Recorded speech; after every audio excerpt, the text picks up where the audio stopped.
ஆழ்வார் எம்பெருமானார் ஜீயர் திருவடிகளே சரணம். ஆச்சாரியன் திருவடிகளே சரணம். கூரத்தாழ்வான் திருவடிகளே சரணம்.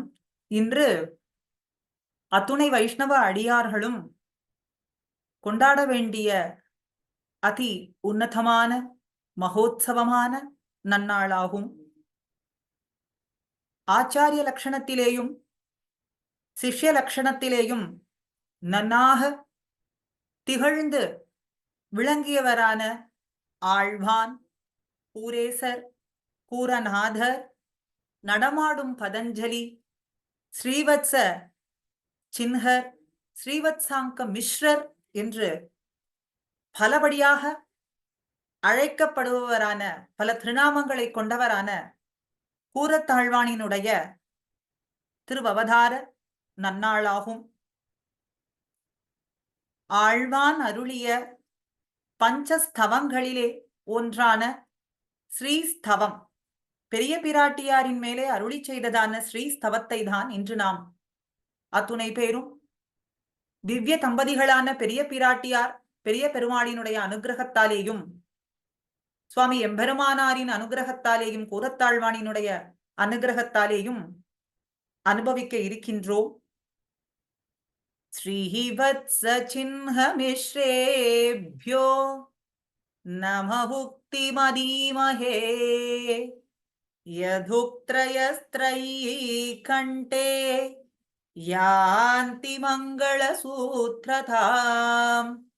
ஸ்ரீவத்ஸ சின்ன மிஸ்ரேபியர், ஸ்ரீவத்ஸ சின்ஹர் என்று அழைக்கப்படுபவரான சுவாமி கூரத்தாழ்வான் அவர் அருளிய அருளிச் செயல்கள் எப்படிப்பட்டவை? வேதமாதாவினுடைய திருக்கழுத்திலே இருக்கக்கூடியதான மங்கள சூத்திரம் போன்றவை. மங்கள சூத்திரம் அது எப்படி முக்கியமானதோ அதுபோல கூரத்தாழ்வானினுடைய அருளிச் செயல்கள் மங்கள சூத்திரம் போன்றதாகும் என்று இந்த தனியனுக்கு அர்த்தம் ஆகின்றது. வேதத்தை சொன்னதனாலான பயனை இந்த ஆழ்வான் அருளி செய்த அருளிச் செயல்களின் மூலமாக நாம் பெற்றுவிடலாம் என்று பூர்வர்களினுடைய வாக்காகும்.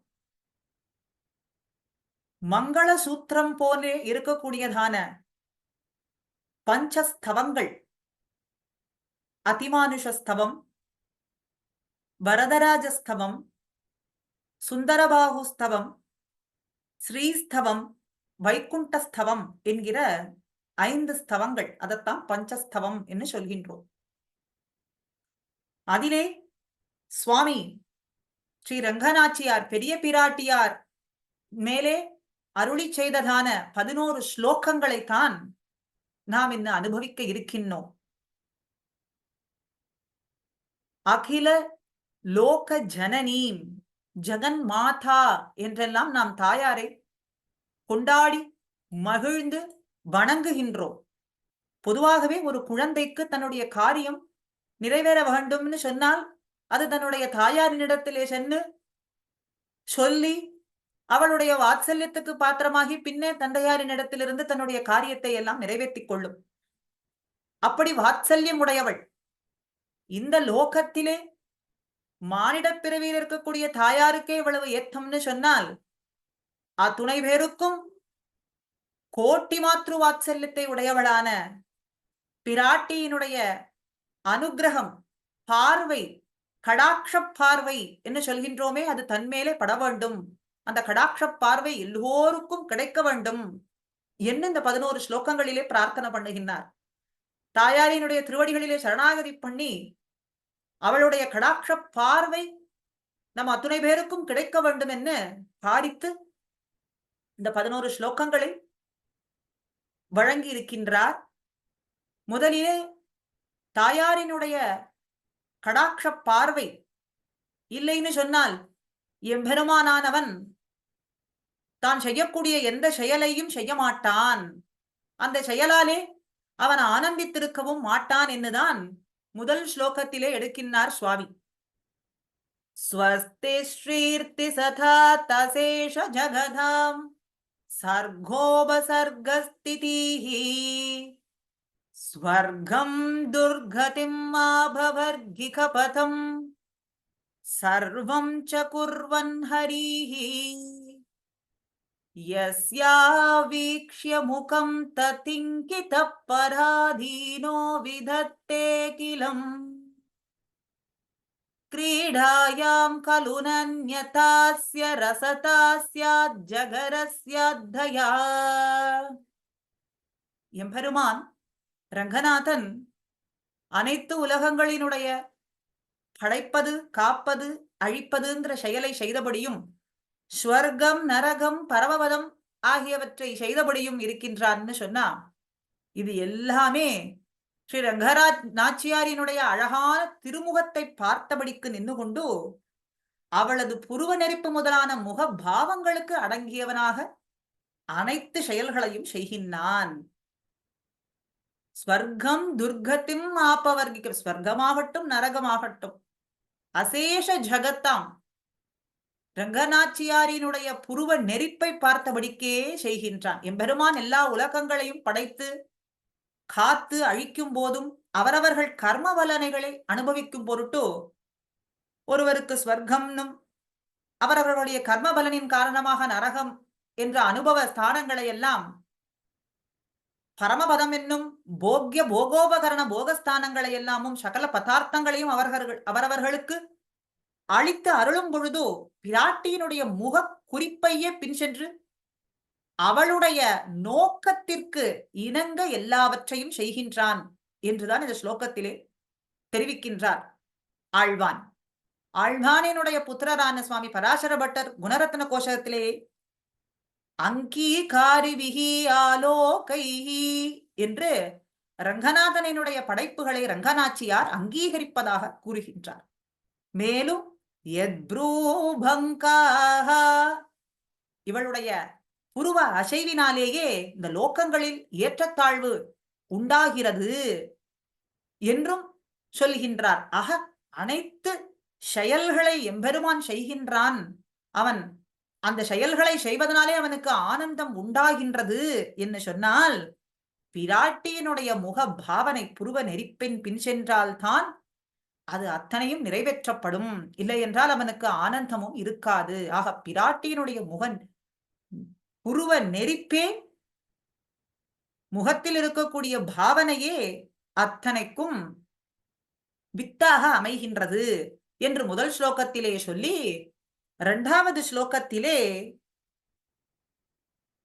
அகில லோக ஜனனீம் என்று கொண்டாடுகின்றார். அகில லோகத்துக்கும் தாயா இருக்கக்கூடியவள், சமஸ்த லோக ஜனனீம், உன்னை துதிப்பதற்கு நல்ல வாக்கு, நல்ல மொழி, அதனை நீயே எனக்கு தந்தருள வேண்டும், அனுகிரகம் பண்ண வேண்டும் என்று பிரார்த்தனை பண்ணுகின்றார். இப்படி எம்பெருமானுடைய செயல்களும் பலன் இருக்கும்படிக்கு செய்கின்ற திருத்தாயாரானவள் பிராட்டியானவளினுடைய பெருமைகளை எல்லாம் சொல்லுவதற்கு, துதிப்பதற்கு, போற்றுவதற்கு நல்ல வாக்கையும் நல்ல மொழியையும் நீயே அனுகிரகம் பண்ண வேண்டும் என்ன இரண்டாவது ஸ்லோகத்துல பிரார்த்தனை பண்ணுகின்றார்.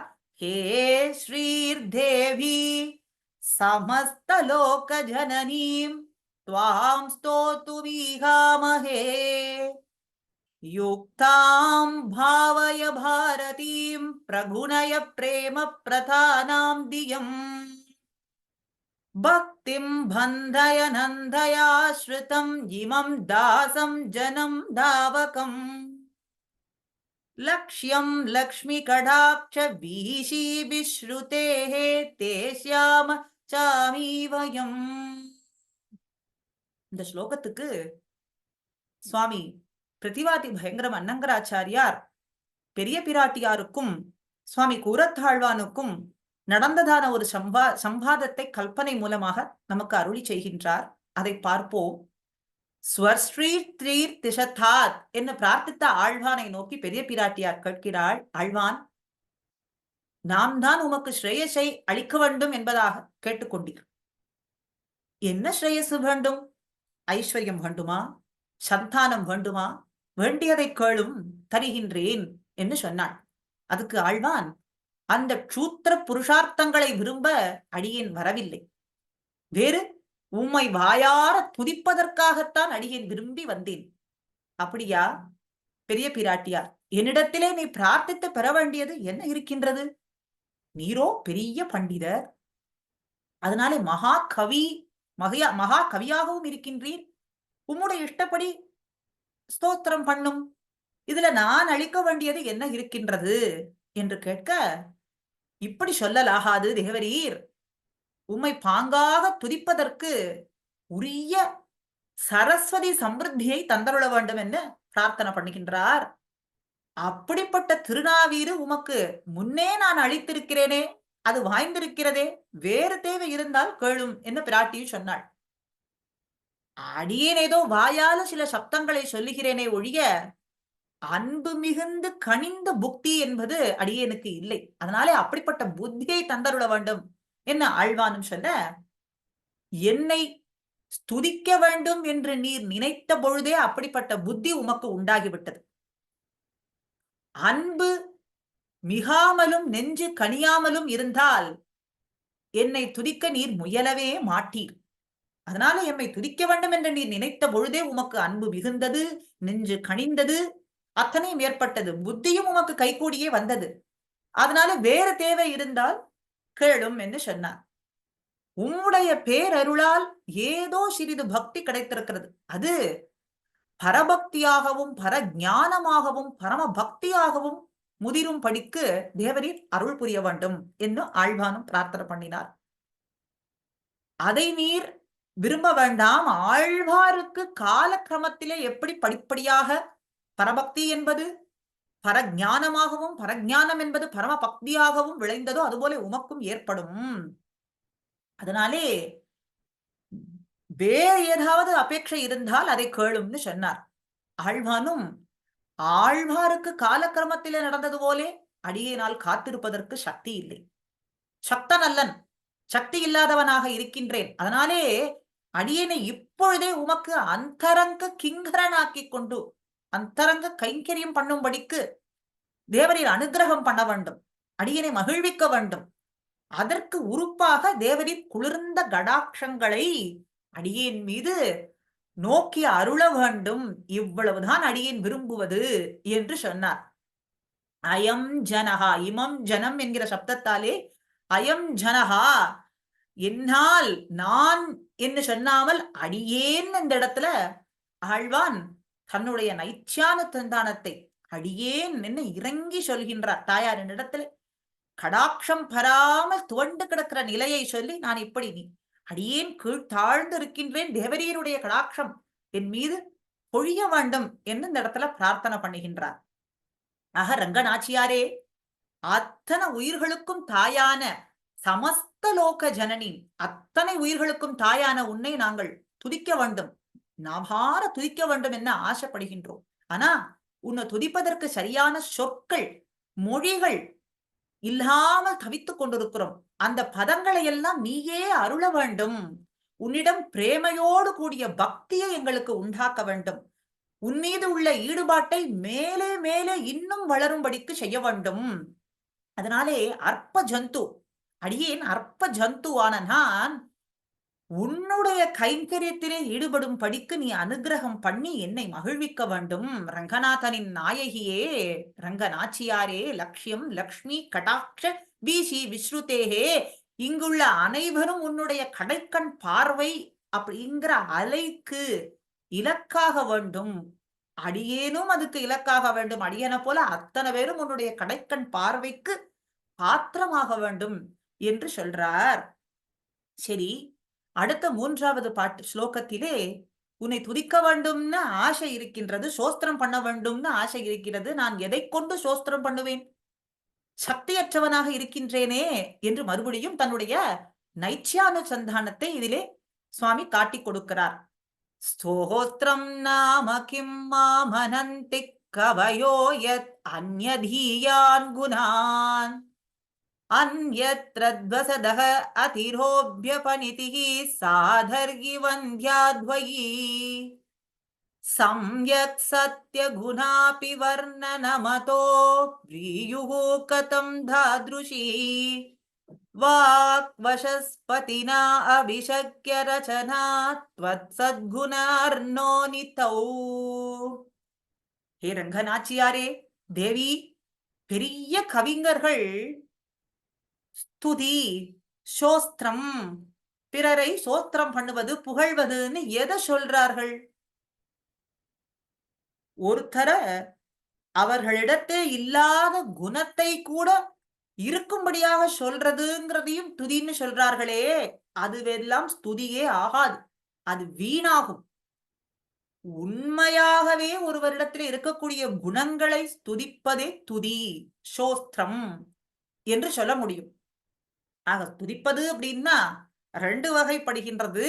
ஒருவரிடத்தில் இல்லாத குணங்களை எல்லாம் மற்றவர்களிடத்திலே கொண்டு வந்து இவரிடத்திலே இருப்பது போல நினைத்துக் கொண்டு புகழ்வது அப்படிங்கிறது ஒரு வகை.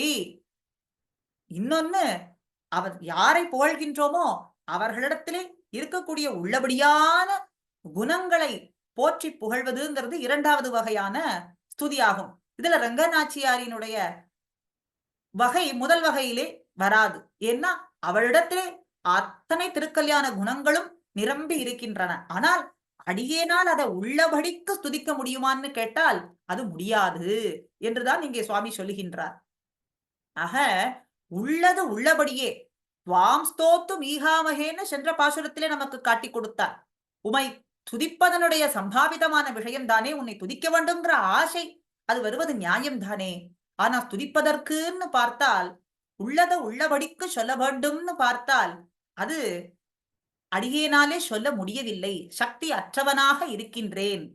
அந்த சக்தி வரும்படிக்கு தேவரீரே உம்மை போற்றி புகழும்படியான அந்த வாக்கையும் மொழியையும் தேவரீரே அனுகிரகம் பண்ண வேண்டும். உள்ளத்த உள்ளபடி சொல்லுவதற்கும் தேவரீரே அனுகிரகம் பண்ண வேண்டும் என்று 3வது ஸ்லோகத்திலேயும் சொல்றார். ஆக ரங்கநாச்சியாரிடத்திலே இல்லாத குணங்களே இல்லை. அதனால உள்ள குணங்களை உள்ளபடி கூறலாம் என்றாலும் அதுவும் இயலவில்லை என்றுதான் 3வது ஸ்லோகத்திலே சுவாமி சொல்லி அடுத்தது 4வது ஸ்லோகத்திலே ஏ வாசாம் மனசாம் ச துர்கிரகதயா க்யாதா குணாஹ தாவகாஹ தானேவ பிரதி சாம்புஜிஹ்வம் உதிதா ஹைமாமிகா பாரதி हास्यं तद्धुनमन्महे नहि चकोरी एका अखिलां चन्द्रिकाम् नालं पातुमिति प्रगृह्य रसनाम् आसीत सत्यां दृशी. உன்னை புகழ வேண்டும் என்று அடியே ஆசைப்பட்டு கொண்டிருக்கிறேன். அரங்கநாயகி தாயாரே, உன்னுடைய எந்த விதமான குணங்களும் பாக்கிற்கும் மனசிற்கும் எட்டாத புகழ் கொண்டவையாக இருக்கின்றது. அந்த குணங்களை குறித்தே அதை பார்த்து அதை துதிக்க வேண்டும்னு என்னுடைய நாவானது ரசத்துடன் ஜலம் ஆனது ஊறிக்கொண்டிருக்கிறது. நாவிலே ஜலமானது ஊறிக்கொண்டிருக்கிறது, ரசத்துடன் காத்து கொண்டிருக்கிறது. உன்னுடைய குணங்களை புகழ வேண்டும், வாக்கிற்கும் மனசிற்கும் எட்டாதது. அப்படிப்பட்டதையும் புகழ வேண்டும் என்று இந்த நாக்கு காத்து கொண்டிருக்கிறது. ஆனால் இவை எண்ணத்திற்கு பரிகாசத்திற்கு இடமாக கூடுமான்னு பார்த்தால் நான் எண்ணவே மாட்டேன். வாக்கிற்கும் மனசிற்கும் எட்டாத குணங்களாக இருக்கின்றதே, பின்ன எப்படி துதிக்க முடியும் அப்படின்னு பரிகாசம் பண்ணுவார்கள்னா அப்படி பரிகாசம் பண்ணுவார்கள் என்று கூட நான் எண்ண மாட்டேன். ஏன்? சந்திரனானது தன்னுடைய கிரணங்களை பொழிகின்றது. சக்கோர பக்ஷி என்ற பக்ஷியானது சந்திரனுடைய கிரணங்களை முழுவதும் விழுங்க வேண்டும், சந்திரனையே விழுங்க வேண்டும் என்று நினைக்கும். ஆனால் அந்த பக்ஷியாலே அதை முழுவதும் விழுங்க முடியுமான்னு கேட்டால் முடியாது. அதற்காக தன்னுடைய தாகத்தை அது நிறுத்தி கொள்ளுமா, அருந்தாமல் இருக்குமா, அந்த கிரணங்களை எல்லாம் விழுங்காமல் இருக்குமான்னா அதுவும் இருக்காது. அதுபோலத்தான் அடியேன். சக்கோர பக்ஷியானது தாகம் ஏற்படும் போது நாக்கை அடக்கி கொண்டு இருக்காது தானே, அதுபோன்றே நானும் உன்னுடைய குணங்களை கூறி முடிக்க இயலாது என்று எண்ணி பின்வாங்க மாட்டேன். உன்னுடைய குணங்களை நான் சொல்லும்படிக்கு பண்ணுவது உன்னுடைய பொறுப்புதானே, அதை நீயே அனுகிரகம் பண்ண வேண்டும் என்று இந்த ஸ்லோகத்திலே பிரார்த்தனை பண்றார். உமது கல்யாண குணங்களை முழுவதும் வர்ணித்து அனுபவிக்க முடியாது, இருந்தாலும் அடியேன் பின்வாங்க மாட்டேன். என்னால் கூடுமான அளவும் வர்ணிக்க முயல்வதே உச்சிதம். அது ஒழிய இது பரிகாசத்திற்கு உட்பட்டது என்று நான் எண்ணவே மாட்டேன்.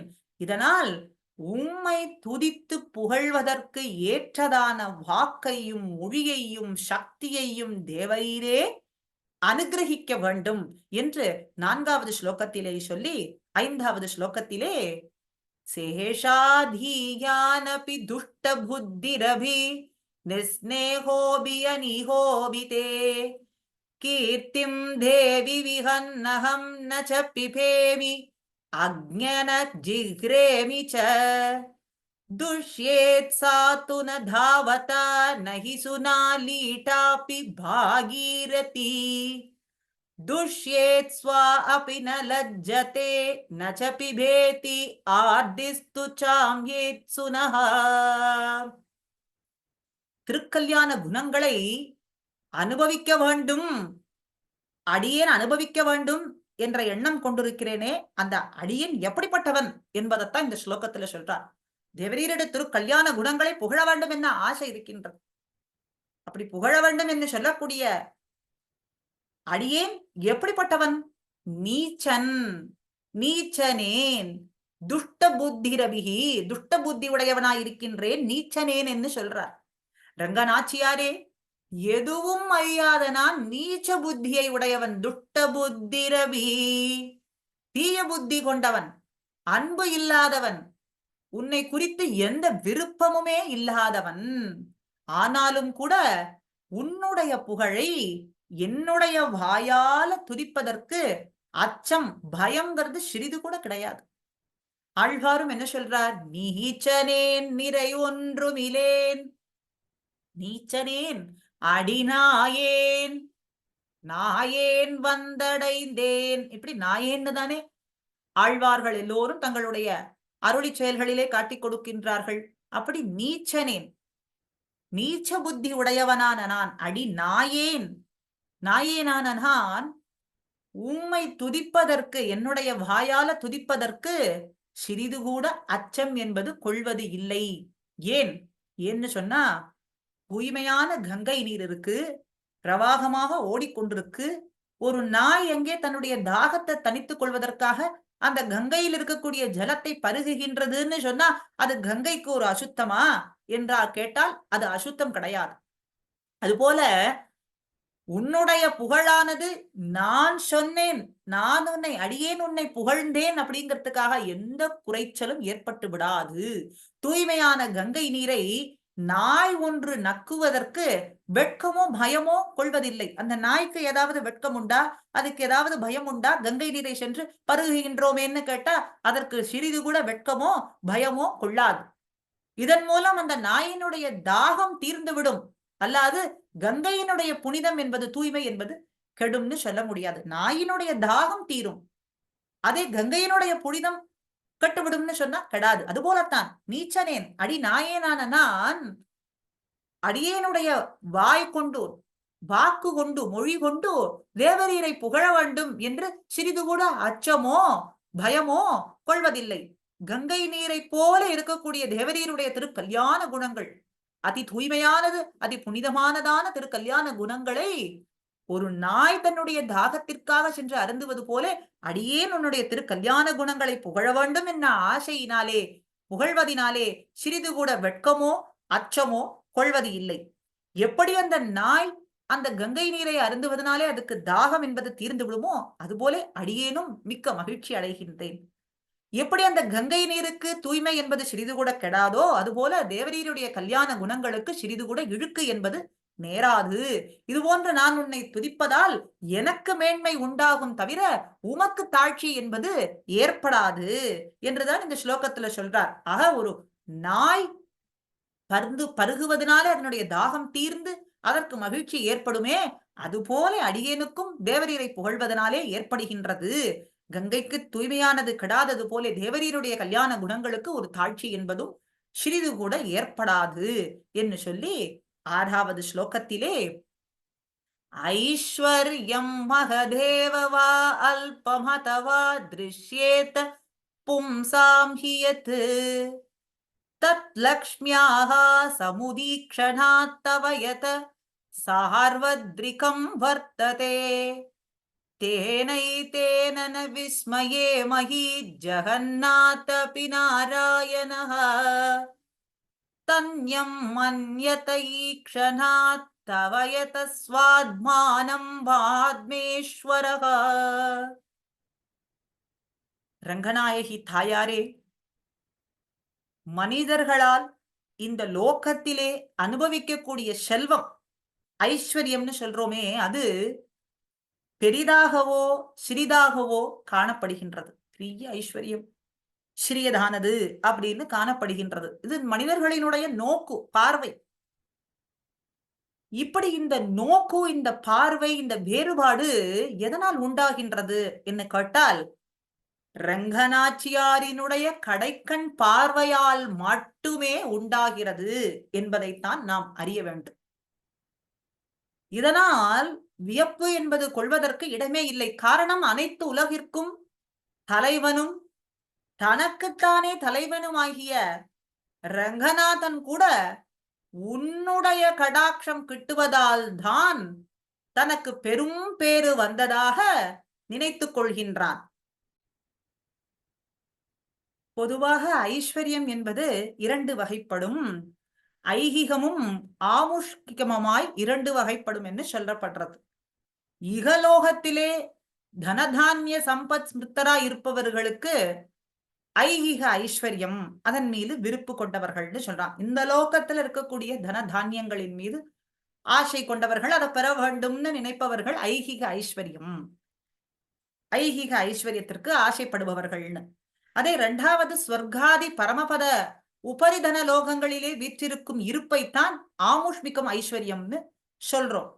இப்படி எந்த வகையான ஐஸ்வர்யமாக இருந்தாலும் சரி, அத்தனை ஐஸ்வர்யங்களினுடைய உயர்ந்தது, தாழ்ந்தது, பெரியது, சிறியது, இப்படி இருக்கக்கூடிய சொல், பார்ப்பவர்களினுடைய நோக்கு, இப்படி எல்லா ஐஸ்வர்யத்துக்கும் காரணமா இருப்பது தேவரியினுடைய திருக்கடாட்ச பார்வைதான் அப்படின்னு சொன்னா இதுல ஆச்சரியப்படுவதற்கு ஒண்ணுமே இல்லையே.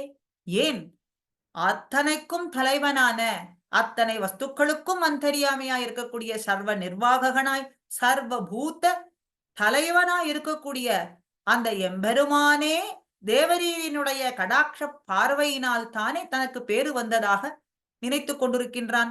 அதனாலே அத்தனைக்கும் காரணம் தன்யம் மன்யத்தை ஈக்ஷணாத், அத்தனைக்கும் தேவி உன்னுடைய சமுதீக்ஷணாத், அந்த கடாட்ச அருள் பார்வையே காரணமாகின்றது என்று ஆறாவதிலேயும் சொல்லி, இந்த ஐஸ்வர்யங்களினுடைய மேன்மை என்ன, அதத்தான் ஏழாவது ஸ்லோகத்திலே சொல்றார்.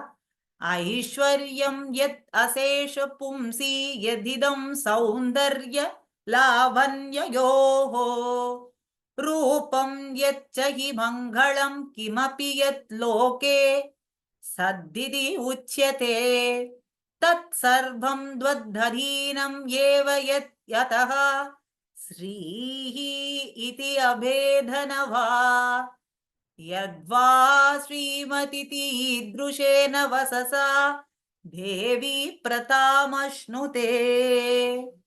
இந்த ஐஸ்வர்யத்தினுடைய மேன்மை என்னன்னு கேட்டா, அந்த ஸ்ரீ என்கிற சப்தத்தினாலேதான், திரு என்கிற சப்தத்தினாலேதான் ஏற்படுகின்றது. ரங்கநாச்சியாரே, இந்த லோகத்தில் உள்ள மக்களிடத்துல என்ன செல்வம் இருக்கின்றதோ, அவர்களுடைய பொறுப்புகளிலே என்ன அழகு இருக்கிறதோ, என்ன செல்வமோ அந்த செல்வத்தினுடைய உருவோ, அந்த உருவினுடைய அழகோ, எதுவாக இருந்தாலும் உடலினுடைய அழகோ, அது என்ன இருக்கின்றதோ, லோகத்துல மங்களம்னு எதை சொல்றோமோ, நல்லதுன்னு எதை சொல்றோமோ, அது அனைத்தும் உனக்கு அடங்கியதாகவே இருக்கின்றது. அத்தனையும் ஸ்ரீ என்ற உன்னை காட்டிலும் வேறுபட்டதுன்னு சொல்லவே முடியாது. அத்தனையும் ஸ்ரீ என்கிற சப்தத்துக்குள்ளேதான் அடக்கமாக இருக்கின்றது. மங்களம்னு எதை சொல்றோம், நல்லதுன்னு எதை சொல்றோம், அழகுன்னு எதை சொல்றோம், உயர்ந்ததுன்னு எதை சொல்றோம், எல்லாமே செல்வம்னு எதை சொல்றோம், மேன்மையான செல்வம் என்று எதை கொண்டாடுகின்றோமோ, அப்படி அத்தனையும் உமக்குள்ளேயே அடக்கமானதாக இருக்கின்றது. அப்படின்னா ஸ்ரீங்கிற சப்தத்துக்குள்ளேயே அடக்கமாக இருக்கின்றது. இது தாயார் வேறு, ஸ்ரீ வேறு. இந்த அழகு, நல்லது, உயர்ந்ததுங்கிறதெல்லாம் வேறுன்னு சொல்லவே முடியாது. அத்தனையும் உமக்குள்ளே அடங்கியதா இருக்கு. உன்னுடைய பார்வைக்கு உட்பட்டதாகவே இருக்கின்றது. ஸ்ரீயை உடையது என்ற சொல் மூலமாகவோ பெருமை பெறுகின்றது. ஸ்ரீங்கிற சப்தத்தினாலேதான் இது எல்லாமும் அத்தனையும் பெருமைப்படுகின்றது. பெருமை அப்படின்னு சொல்றோம். இது எல்லாமே பெருமை உடையதாக இருக்கின்றது அப்படின்னு சொன்னாலே அத்தனையும் உன்னுடைய உனக்குள்ளே அடங்கி இருப்பதனாலேதான். ஈஸ்வரஸ்ய பாவகா அப்படின்னு சொல்றோம். எறும்பு முதல் பிரம்மன் அளவாக அத்தனை பேரிடத்திலயுமே ஐஸ்வர்யம் இருக்கு. அப்படி சௌந்தர்ய லாவண்யோகோ சௌந்தர்யம் இருக்கு. வஸ்துக்கள் சௌந்தர்யசாலிகளாகவும் சில லாவண்யமாகவும் அதி அழகாக ரூபமாக இருக்கின்றது.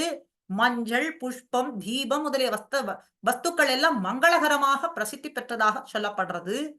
எத்கிமப்பி சதித்யுஜ்யதே அழகிய வஸ்துக்களாகவும் மங்கள வஸ்துக்களாகவும், சில வஸ்துக்கள் நல்ல பொருட்கள்னு சொல்றது உண்டு. இது ரெண்டும் இல்ல, அழகிய வஸ்துவா இல்ல, மங்கள வஸ்துவா இல்ல, ஆனா சில பொருட்களை நல்ல வஸ்துக்கள்னு சொல்றோம்.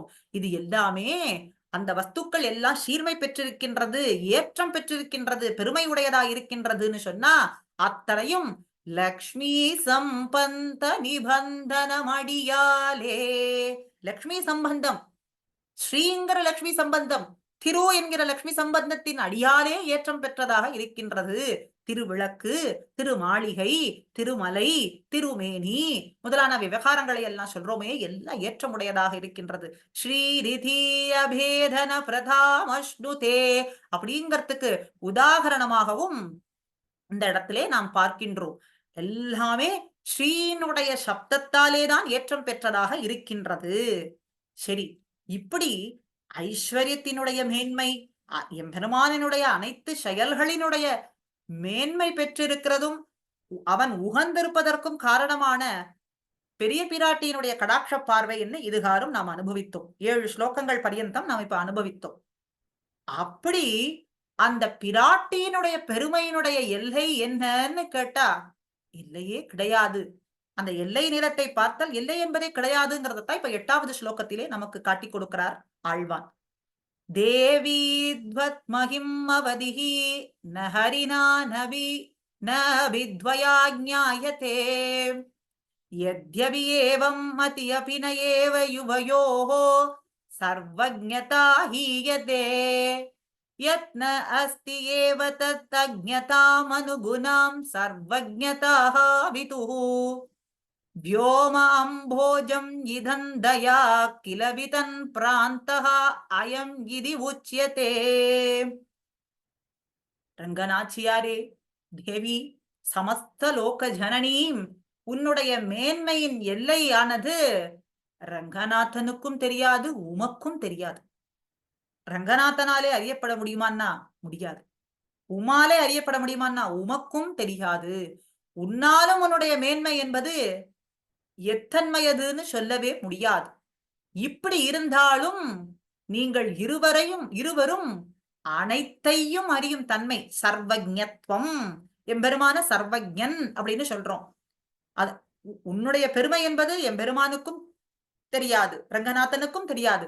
உமக்கு தெரியுமான்னா உமக்கும் தெரியாது. ஆனாலும் கூட இருவரையும் எல்லாம் அறிந்தவர்கள், அனைத்தையும் அறியும் தன்மையிலே எந்தவித குறையும் இல்லாமல் இருக்கின்றீர்கள். சர்வஜத்வம் உண்டு அப்படிங்கறதுல நமக்கு சந்தேகமே கிடையாது. எம்பெருமான் சர்வத்தையும் அறிந்தவன், சர்வஜன் அப்படின்னு சொல்றோம். அதே போலதான் பிராட்டியையும் எல்லாம் அறிந்தவள், எல்லாவற்றையும் அறியக்கூடிய தன்மை பெற்றவள் அப்படின்னு சொல்றோம். ஆனா பிராட்டியினுடைய திருக்கல்யாண குணங்களினுடைய பெருமை, அதனுடைய எல்லை நிலமானது இருவருக்கும் தெரியுமான்னா இருவருக்கும் தெரியாது. இது தெரியாதுங்கிற காரணத்தினாலே அனைத்தையும் அறியக்கூடிய தன்மையிலே குறை இருக்கான்னு கேட்டா குறை இல்லை. அனைத்தையும் அறியக்கூடிய தன்மை பெற்றவர்களாக இருவரும் இருக்கின்றீர்கள். இதன் காரணம், எந்த ஒரு பொருளானது, ஒரு வஸ்து இருக்கு, அது இல்லவே இல்லை என்பதை உணர்ந்து அதனை அறிந்து கொள்ள முயலாமல் இருப்பதையே அனைத்தும் அறிந்த தன்மையாக சான்றோர்கள் சொல்றார்கள். சான்றோர்கள்லாம் என்ன சொல்றார்கள்? ஒரு பொருளானது இல்லவே இல்லை அப்படிங்கிறத உணர்ந்து கொண்டு அதனை அறிந்து கொள்ள முயற்சி செய்யாமல் இருப்பதே அனைத்தும் அறிந்த தன்மை அப்படின்னு சொல்றார்கள். அதைத்தான் சர்வஜத்வம்னு சொல்றார். ஒரு பொருள் இல்ல, அதனால அதை அறிந்து கொள்வதற்கு முயற்சியை செய்ய வேண்டாம். அதுதான் அத்தனையும் அறிந்த தன்மை அப்படின்னு சொல்றார்கள். உதாரணத்துக்கு ஆகாய தாமரைன்னு ஒண்ணு இருக்கு அப்படின்னு சொல்றார்கள். உண்மையிலேயே ஆகாய தாமரைங்கிறது ஒண்ணு கிடையாது. முயல் கொம்பு அப்படின்னு சொன்னா அதுவும் கிடையாது. ஆகியவற்றை உள்ளதாக அறிபவன் பைத்தியக்காரன். பிராந்தகா, பைத்தியக்காரன் தான் சொல்றாரு. வியோம அம்போஜம் இதந்தயா கிளவித்தன் பிராந்தகா, அவன் பைத்தியக்காரன். ஒண்ணு இல்லவே இல்லை, அதை அறிந்திருக்கின்றேன் அப்படின்னு சொன்னா அவனை பைத்தியக்காரன்னு தான் சொல்ல முடியும். அதனால இந்த இடத்துல சர்வஜன், சர்வஜத்துவம் அப்படிங்கிறது சான்றோர்களினுடைய வாக்கு என்ன? ஒரு பொருள் இல்லவே இல்லை, அதை அறிய முயற்சி செய்யாமல் இருப்பது, அதுதான் அனைத்தையும் அறிந்த தன்மை அப்படின்னு சொல்றார்கள். ஆக இங்கே பிராட்டியினுடைய பெருமையினுடைய எல்லை நிலமானது ரங்கநாதன், எம்பெருமான் ரங்கநாதனுக்கும் தெரியாது, பிராட்டிக்கும் தெரியாது. இது தெரியாது அப்படிங்கிறதுனாலே அவர்கள் அனைத்தையும் அறியக்கூடிய தன்மை இல்லாதவர்கள்னு சொல்ல முடியாது. அனைத்தையும் அறியும் தன்மையிலே அவர்களுக்கு எந்தவித குறையும் இல்லாமல் இருக்கின்றார்கள் அப்படிங்கறதான் இந்த 8வது ஸ்லோகத்திலே சொல்லி 9வது ஸ்லோகத்திலே லோகே வனஸ்பதி ப்ருஹஸ்பதி தாரதம்யம் யஸ்யாஹ பிரசாத பரிணாமம் உதாஹரந்தி सा भारती भगवती तु यदि यधासी ताहां देवदेव महिषीं श्रियं आश्रयामः. இரண்டு உண்டு. வனஸ்பதி பிருகஸ்பதினு சொல்றாரு இந்த ஸ்லோகத்துல. வனஸ்பதினா மரம், பிருகஸ்பதினா ஞானத்தை பெற்றவர், குருன்னு சொல்றோம். இந்த லோகத்துல ஒருவர் மரம் போன்ற ஜடப்பொருளாக பிறப்பதும் தேவகுருவான பிருகஸ்பதி போன்ற அறிவாளியாக ஞானமுடையவனாக பிறப்பதும், இப்படி அறிவிலே ஏற்றத்தாழ்வு, 2 பேர் இருக்கும் இந்த லோகத்துல பிறந்திருக்கார். ஒருத்தருக்கு ஞானம் இல்லை, பகவத் அனுபவம்ங்கிற ஞானம் பெறுவதற்கு சிறிது கூட வழி இல்லை. ஒருவர் பகவத் அனுபவத்திலேயே திளைத்திருக்கிறார் அப்படின்னு சொன்னா இந்த ஏற்றத்தாழ்வு எல்லாம் சரஸ்வதியினுடைய கடாட்சத்தினுடைய பலனாகவே அமைகின்றது. இந்த வனஸ்பதி பிருகஸ்பதி மரம் போன்றிருக்கின்றார், தேவகுரு போன்றிருக்கின்றார்ங்கிற இந்த வேறுபாடு எதனாலே வந்தது, எப்படி கிடைத்ததுன்னு சொன்னா ஞானத்தாலேன்னு முதல்ல பார்த்தோம். இந்த வேறுபாடுங்கிறது ஞானத்தாலே தான் இந்த வேறுபாட்டை சொல்றோம். இந்த வேறுபாடு எப்படி கிடைத்தது? சரஸ்வதியினாலே கிடைத்தது. அந்த சரஸ்வதி எப்படிப்பட்டவள்னு சொன்னால் உன் அனுகிரகத்தால் உன் தாசபூத்தர்களினுடைய ஏவல்களை செய்யக்கூடியவளாக இருக்கின்றாள்.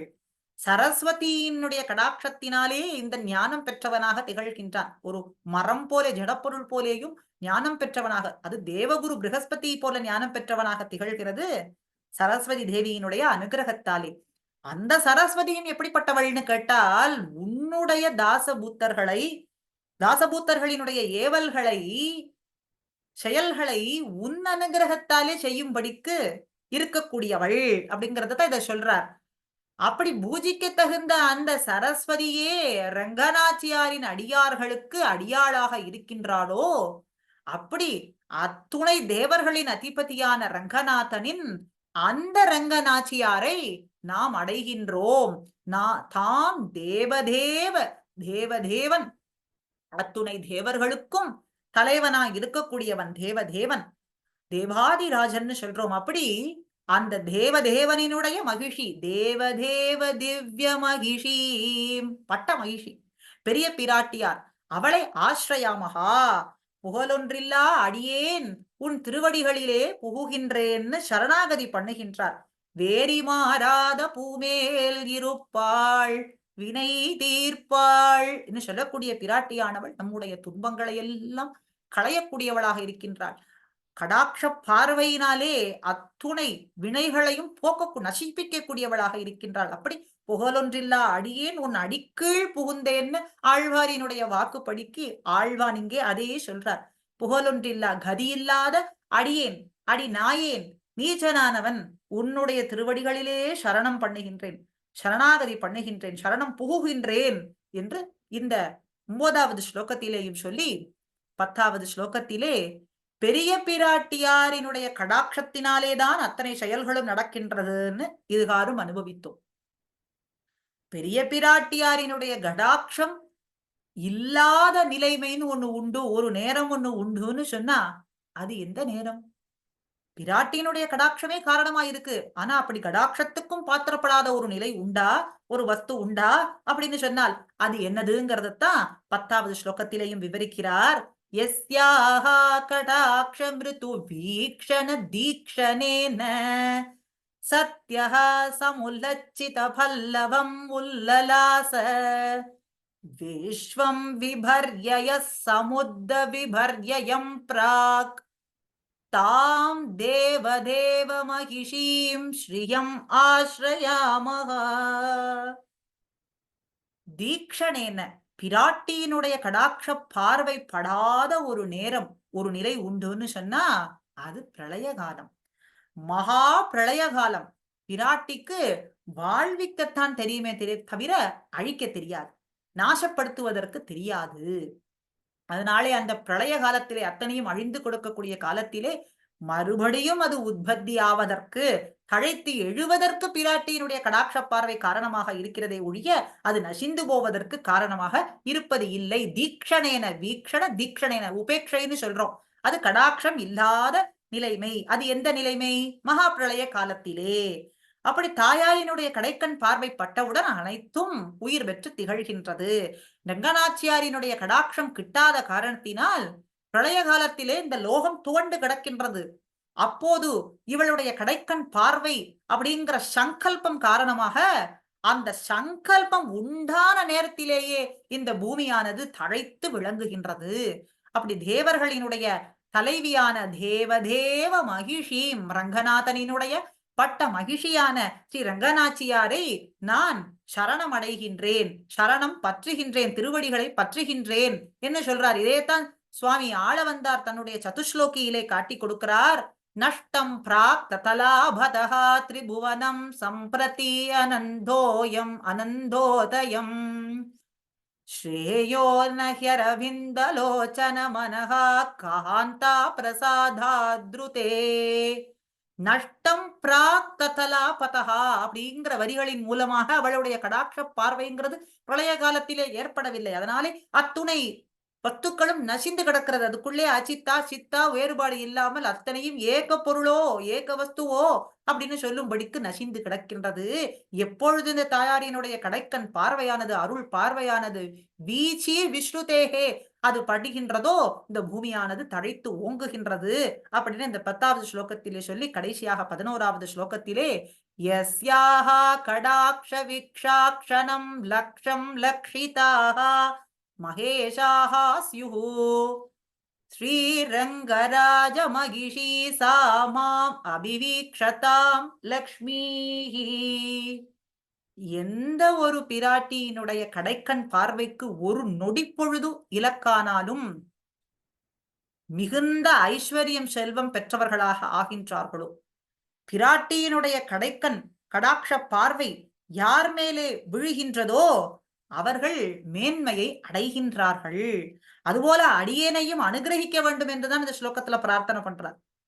எந்த ஒரு க்ஷணப்பொழுது, ஒரு பார்வை, கடைக்கண் பார்வை ஒரு க்ஷணப்பொழுது எதன் மேலே படுகின்றதோ, யார் மேலே படுகின்றதோ அந்த வஸ்து பெருமை அடைகின்றது. எவர் மேலே படுகின்றதோ அவர்கள் மேன்மை அடைகின்றார்களே. அப்படிப்பட்ட ரங்கராஜனினுடைய பட்ட மகிழ்ச்சியான ஸ்ரீ ரங்கநாச்சியார் என்னையும் தனது கடைக்கண் கொண்டு பார்க்க வேண்டும். ஆழ்வார் இங்கே பிரார்த்திக்கிறது இந்த இகலோக ஐஸ்வர்யம் கிடையாது. மற்ற செல்வங்களை எல்லாம் வேண்டாமல் அவர் என்ன வேண்டார்? ஸ்ரீ வைஷ்ணவ ஸ்ரீன்னு சொல்லக்கூடிய கைங்கரிய செல்வத்தையே ஆழ்வான் பிரார்த்தித்து நிற்கிறார். அது கிடைக்க வேண்டும் என்று தேவரீர் அனுகிரகம் பட வேண்டும். ரங்கநாதனினுடைய திவ்ய மகிழ்ச்சி பட்ட மகிழ்ச்சியான ரங்கநாச்சியாரே, உம்முடைய கடைக்கண் பார்வை எதன் மேலே படுகின்றதோ அது மிகவும் மேன்மையுடையதாக ஆகின்றது. அதனாலே அடியேன் மீதும் சிறிது உம்முடைய கடைக்கண் பார்வையானது ஒரு நொடி பொழுதாகிலும் பட வேண்டும். எதற்காக? எந்த ஐஸ்வர்யத்தை பெறுவதற்காக அவர் பிரார்த்தனை பண்றார்? இல்ல தன்மேலே பட்டதனாலே தான் உயர்ந்து நிற்க வேண்டும் என்பதற்காக அப்படி சொல்றாரா? தான் மேன்மை அடைய வேண்டும்னு சொல்றாரா? அண்ணா அப்படி கிடையாது. ஐஸ்வர்யமும் அவர் பிரார்த்திக்கவில்லை, தான் உயர்வடைய வேண்டும் என்னும் அவர் பிரார்த்திக்கவில்லை. பிறகு எதை பிரார்த்தனை பண்ணுகின்றார்? ஸ்ரீ வைஷ்ணவ ஸ்ரீ என்கிற கைங்கரியம், ஒரு மிதுனமே உத்தேசியம்னு சொல்றது போலே தாயாரும் எம்பெருமானும் சேர்த்திருக்கக்கூடிய சேர்த்தியிலே அவர்கள் இருவருக்கும் கைங்கரியம் செய்ய வேண்டும், அவர்கள் அடியார்களுக்கு கைங்கரியம் செய்ய வேண்டும். அப்படிப்பட்ட செல்வத்தை தேவரீர் அனுகிரகம் பண்ண வேண்டும். எப்படி? உம்முடைய கடைக்கண் பார்வையினாலே அடியேனை நோக்கி அருள வேண்டும். உம்முடைய கடைக்கண் பார்வை என்கிற மழை அடியேன் மீது பட்டு அடியேன் அதிலே நனைய வேண்டும். அடியேனைப் போல அத்துணை பேரும் உம்முடைய கடைக்கண் பார்வைக்கு இலக்காக வேண்டும் என்றுதான் இந்த 11 ஸ்லோகத்திலேயும் பிரார்த்தனை பண்ணி முடிக்கின்றார். இன்றைய தினம் அஸ்மத் ஆச்சாரியனுடைய அருளாலேயும் பூர்வர்களினுடைய அருளாலேயும் திவ்ய தம்பதிகளான ரங்கநாச்சியார் ரங்கநாதனினுடைய அனுகிரகத்தாலேயும் இன்று நாம் கூடியிருந்து இந்த ஸ்ரீஸ்தவம் யதாசக்தி அடியேனுடைய சிறிய ஞானத்துக்கு ஏற்பட்டது போலே இங்கே சாதிக்கும்படியாக நேர்ந்தது. அத்துணை பேரும் அனுபவிக்கும்படியான ஒரு பாக்கியமும் கிடைத்தது. இருந்த இடத்திலேயே ஆழ்வானினுடைய திருவடி தாமரைகளையே நாம் பற்றி கொண்டு மனசா ஸ்மராமின்னு சொல்றது போல மனசாலே தியானித்து கொண்டு அந்தந்த க்ஷேத்திரத்துக்கு செல்ல முடியாதவர்கள், எங்கோ தள்ளி இருக்கிறோமே என்கிற எண்ணமும் இல்லாதவர்கள், சிறிதும் கலக்கம் இல்லாமல் ஆழ்வான மனசாரையே தியானித்துக் கொண்டு ஆழ்வான் திருவடிகளையே பற்றி கொண்டு எம்பெருமானாரிடத்திலே ஆழ்வான் கொண்ட பக்தி போலேயும் அஸ்மத் ஆச்சாரியர்களிடத்திலே ஒவ்வொருவரும் அவருடைய திருவடி தாமரைகளிலே பக்தி ஏற்படுவதற்கும் திவ்ய தம்பதிகளும் ஆழ்வானும் நமக்கு அனுகிரகம் புரியட்டும் என்று சொல்லி அடியேன் பிரார்த்தித்துக் கொள்கின்றேன். ஸ்ரீமதே ராமானுஜாய நமஹா. ஆழ்வார் எம்பெருமானார் ஜீயர் திருவடிகளே சரணம். கூரத்தாழ்வான் திருவடிகளே சரணம். அடியேன். பெருமானார் ஜெய திருவடிகளே சரணம். ஆச்சாரியன் திருவடிகளே சரணம். ஸ்ரீவத்ச சின்ன மிஸ்ரேபியோ நம உக்திமதீமஹே. श्रीवत्स चिन्ह मिश्रेभ्यो नम उक्तिमदीमहे. यदुत्रयी कंठे यान्ति मंगलशूद्रता.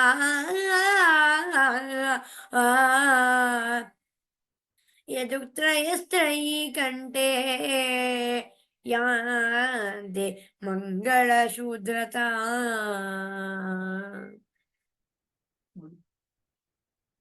மொழியை கடக்கும் பெரும் புகழான் வஞ்சமுக்குறும்பாம் குழியை கடக்கும் நம் கூரத்தாழ்வான் சரண் கூடிய பின் பழியை கடத்துமிராமானுசன் புகழ் பாடி எல்லா வழியை கடத்தல் எனக்கினியாதும் வருத்தமன்னே.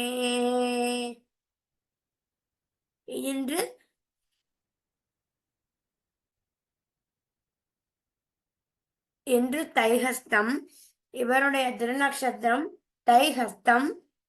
அவதாரஸ்தலம் கூரம். ஆச்சாரியன் எம்பெருமானார். சிஷ்யர்கள் திருவரங்கத்தமுதனார், பட்டர் பிள்ளையாழ்வான். பரமபதித்த இடம் ஸ்ரீரங்கம். அருளிச் செய்தவை பஞ்சஸ்தவங்கள்: அதிமானுஷஸ்தவம், வைகுண்டஸ்தவம், சுந்தரபாகுஸ்தவம், வரதராஜஸ்தவம் மற்றும் ஸ்ரீஸ்தவம். யோனித்யமச்சுத மற்றும் லக்ஷ்மிநாதனியன்கள் சௌமிய வருஷத்திலே தை மாத ஹஸ்த நட்சத்திரத்திலே கூரத்திலே திருவவதாரம் பண்ணினார். எம்பெருமானாருடைய திருவடி தாமரைகளையே புகலிடமாக கொண்டு அவரிடம் பஞ்சசம்ஸ்காரமும் பெற்று கொண்டார். தன்னுடைய எல்லா செல்வங்களையும் விட்டுவிட்டு திருவரங்கம் வந்து உஞ்ச விருத்தி பண்ணி வாழ்ந்து வந்தார். அதாவது பிக்ஷை பண்ணி வாழ்ந்து வந்தார். போதாயன விருத்தி கிரந்தம் என்னும் கிரந்தத்தை மீட்டெடுக்க எம்பெருமானாருடன் இவரும் காஷ்மீரம் சென்றார். அது தொலைந்து போக எம்பெருமானார் மிகவும் சோகம் கொண்டார். அதை பார்த்து கூரத்தாழ்வான், நான் முழுவதும் மனப்பாடம் செய்து விட்டேன் சுவாமி என்று ஆறுதல் கூறினார். பிறகு திருவரங்கம் வந்து எம்பெருமானாருடைய கிரந்தமான ஸ்ரீபாஷ்யம் என்னும் கிரந்தத்தை பனை ஓலைகளில் எடுப்பதற்காக உதவி புரிந்தார். திருவரங்கத்தமுதனாரை திருத்தி பணி கொண்டு எம்பெருமானார் திருவடிகளில் ஆசிரியிக்கச் செய்தார். எம்பெருமானாருக்கு பதிலாக சைவ அரசனிடம் சென்று ருத்ரன்தான் மிக பெரியவன் என்று சைவ அரசனிடம் சொல்லை மறுத்து பேசி ஸ்ரீமன் நாராயணனே பரதெய்வம் என்று ஸ்தாபித்தார். விவாதத்தின் இறுதியிலே வைஷ்ணவ தரிசனத்திற்காக, அதாவது சம்பிரதாயத்துக்காக தன்னுடைய தரிசனத்திலேயே இழந்தார், அதாவது கண்களையே இழந்தார். எம்பெருமானார் திருநாராயணபுரத்துக்கு சென்ற பிறகு இவர் திருவரங்கம் விட்டு திருமாலிருஞ்சோலைக்கு வந்து 12 வருடங்கள் இருந்தார். பஞ்சஸ்தவத்தின் ஒன்றான சுந்தரபாகு ஸ்தவத்தை இவர் கள்ளழகருக்கு அருளி செய்தார். எம்பெருமானார் நியமனத்தால் வரதராஜ ஸ்தவத்தை இவர் தேவபெருமாளுக்கு அருளி செய்தார். கடைசியில் அனைத்து சம்பந்திகளுக்கும், முக்கியமாக நாளூரானுக்கும் மோட்சம் வேண்டும் என்று பிரார்த்தித்தார்.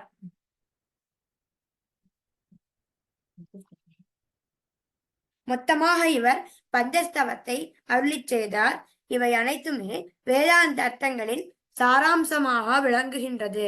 எம்பெருமானார் திருவரங்கம் கோயிலில் இவருக்கு பௌராணிக கைங்கரியம் நியமித்தார், அதாவது புராணம் வாசிப்பது. மேலும் இவரது காலத்தில் இவரே நமது சம்பிரதாயத்திற்கு கிரந்த அதிகாரியாயிருந்தார், அதாவது காலக்ஷேப அதிகாரியாயிருந்தார். இவரும் இவருடைய தர்மபத்னியும் ரங்கநாதருடைய பிரசாதத்தை ஸ்வீகரித்தார்கள். அதனால் 2 குழந்தைகள் பிறந்தார்கள். முதல் குழந்தை பராசர பட்டர், 2வது குழந்தை வேதவியாச பட்டர் என்று பெயர் சூட்டினார்கள். பெரிய பெருமாள் நேரடியாக இவருடன் பேசுவார். இறுதியில் இவர் பெரிய பெருமாளிடம் ஆழ்வார் மோட்சத்தை கேட்டார். பெரிய பெருமாளும் தந்தோம் என்று அருளினார். இதை கேட்ட எம்பெருமானார், எனக்கு முன்பு எப்படி நீர் செல்லலாம் என்று கேட்டார். நம்மாழ்வார் திருவாய்மொழியில் சூழ் விசும் மணிமுகில் என்ற பாசுரத்தில் நித்திய முக்தர்கள் புதிய முக்தாத்மாவில் திருவடிகளை விளக்குவார்கள்.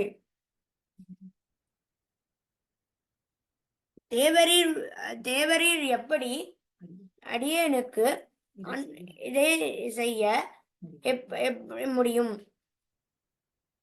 நான் தேவரீர் இதை அடியேன் எப்படி அனுமதிக்க முடியும்? நான் முன்பாக செல்கின்றேன் சுவாமி என்று சொன்னார். கூரத்தாழ்வான் வைபவத்தை சொல்லி முடித்து விட முடியுமா? எப்படி எடுத்துரைப்பேன், எப்படி எடுத்துரைப்பேன் ஆழ்வான் பெருமைதனை, எப்படி எடுத்துரைப்பேன் கூரத்தாழ்வான் பெருமைதனை, எப்படி எடுத்துரைப்பேன் கூரத்தாழ்வான் பெருமைதனை.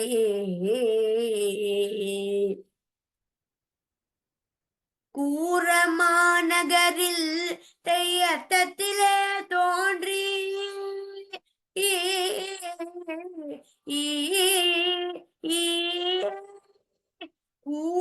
கூரமாநகரில் அத்தத்திலே தோன்றி, கூரமாநகரில் அத்தத்திலே தோன்றி வைஷ்ணவ சித்தாந்தத்தின் ஒளி விளக்காய் தோன்றிய எப்படி எடுத்துரைப்பேன் கூரத்தாழ்வான் பெருமைதனை, எப்படி எடுத்துரைப்பேன் அரங்கனின் அருளும் சோலைமலை அழகரின் அருளும், அரங்கனின் அருளும் சோலைமலை அழகரின் அருளும், பேரருளாளனின் பேரருளும் உடையவரின் பவித்திரமும், பேரருளாளனின் பேரருளும் உடையவரின் பவித்திரமும்,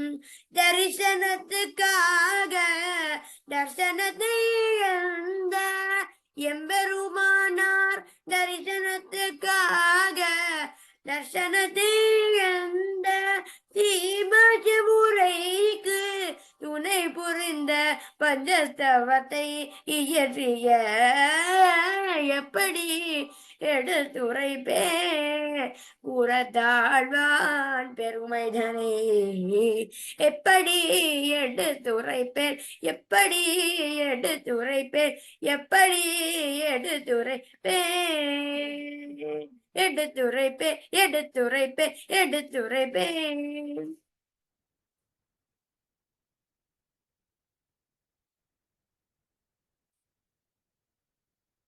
சீரா திருப்பதிகள் சிறக்க வந்தோன் வாழியே சீரா திருப்பதிகள் சிறக்க வந்தோன் வாழியே தென்னரங்கர் சீரருளை சேரும் அவன் வாழியே தென்னரங்கர் சீரருளை சேரும் அவன் வாழியே பாரரும் யதிராஜன் பதம் பணிந்தோன் வாழியே பாரரும் யதிராஜன் பதம் பணிந்தோன் வாழியே பாடியத்தின் உட்பொருளை பகரும் அவன் வாழியே நாராயணன் சமயம் நாட்டினான் வாழியே நாளூரான் தனக்கு முக்தி நல்கினான் வாழியே ஏறாரும் தையில் அத்தத்து இங்கு வந்தான் வாழியே எழில் கூற தாழ்வாந்தன் இணையடிகள் வாழியே ஏறாரும் தையில் அத்தத்து இங்கு வந்தான் வாழியே எழில் கூற தாழ்வாந்தன் இணையடிகள் வாழியே யோடித்யமச்சுத பதாம்புஜ யுக்ம ருக்ம व्यामोहदस्ततितराणि तृणाय मेने अस्मद्गुरोर्भगवतोऽस्य दयैक सिन्धोः रामानुजस्य चरणौ शरणं प्रपद्ये. சீலமில்லாச்சிறியே கூறியவற்றுள் ஏதேனும் தோஷமிருந்தால் வைஷ்ணவ அடியார்கள் சமித்தருள வேண்டும் என்றும் அடியேன் பிரார்த்தித்துக் கொள்கிறேன். ஸ்ரீமதே ராமானுஜாய நமஹா. ஆழ்வார் எம்பெருமானார் ஜீய திருவிடைகளே சரணம். புறத்தாழ்வான் திருவிடைகளே சரணம். தேவரீர் அடியேன் எப்படி அனுமதிக்க முடியும்? நான் முன்பாக செல்கின்றேன் சுவாமி என்று சொன்னார். கூறத்தாழ்வான் வைபவத்தை சொல்லி முடித்து விட முடியுமா? எப்படி எடுத்துரைப்பேன் எப்படி எடுத்துரைப்பேன் ஆழ்வான் பெருமைதனை எப்படி எடுத்துரைப்பேன் கூறத்தாழ்வான் பெருமைதனை எப்படி எடுத்துரைப்பேன் கூறத்தாழ்வான் பெருமைதனை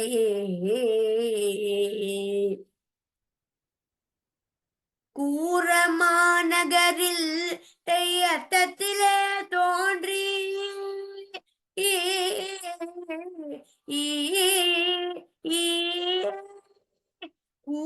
கூரமாநகரில் அத்தத்திலே தோன்றி கூரமாநகரில் அத்தத்திலே தோன்றி வைஷ்ணவ சித்தாந்தத்தின் ஒளி விளக்காய் தோன்றிய எப்படி எடுத்துரைப்பேன் கூறத்தாழ்வான் பெருமைதனை எப்படி எடுத்துரைப்பேன் அரங்கனின் அருளும் சோலைமலை அழகரின் அருளும் அரங்கனின் அருளும் சோலைமலை அழகரின் அருளும் பேரருளாளனின் பேரருளும் உடையவரின் பவித்திரமும் பேரருளாளனின் பேரருளும் உடையவரின் பவித்திரமும்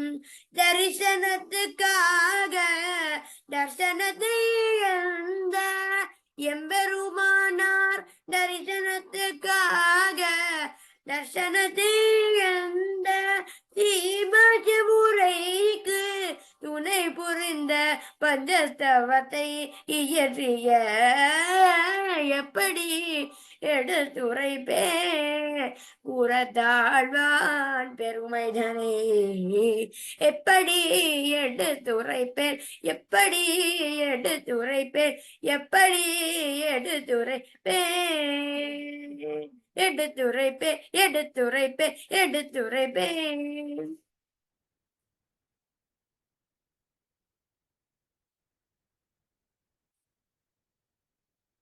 சீரா திருப்பதிகள் சிறக்க வந்தோன் வாழியே சீரா திருப்பதிகள் சிறக்க வந்தோன் வாழியே தென்னரங்கர் சீரருளை சேரும் அவன் வாழியே தென்னரங்கர் சீரருளை சேரும் அவன் வாழியே பாரரும் யதிராஜன் பதம் பணிந்தோன் வாழியே பாரரும் யதிராஜன் பதம் பணிந்தோன் வாழியே பாடியத்தின் உட்பொருளை பகரும் அவன் வாழியே நாராயணன் சமயம் நாட்டினான் வாழியே நாளுரான் தனக்கு முக்தி நல்கினான் வாழியே ஏறாரும் தையில் அத்தத்து இங்கு வந்தான் வாழியே எழில் கூற தாழ்வாந்தன் இணையடிகள் வாழியே ஏறாரும் தையில் அத்தத்து இங்கு வந்தான் வாழியே எழில் கூற தாழ்வாந்தன் இணையடிகள் வாழியே யோடித்யமச்சுத பதாம்புஜ யுக்ம ருக்ம व्यामोहदस्ततिधराणि तृणाय मेने अस्मद्गुरोर्भगवतोऽस्य दयैकसिन्धोः रामानुजस्य चरणौ शरणं प्रपद्ये. சீலமில்லாச்சிறியே கூறியவற்றுள் ஏதேனும் தோஷமிருந்தால் வைஷ்ணவ அடியார்கள் சமித்தருள வேண்டும் என்றும் அடியேன் பிரார்த்தித்துக் கொள்கிறேன். ஸ்ரீமதே ராமானுஜாய நமஹா. ஆழ்வார் எம்பெருமானார் ஜீய திருவடிகளே சரணம். குலத்தாழ்வான் திருவடிகளே சரணம்.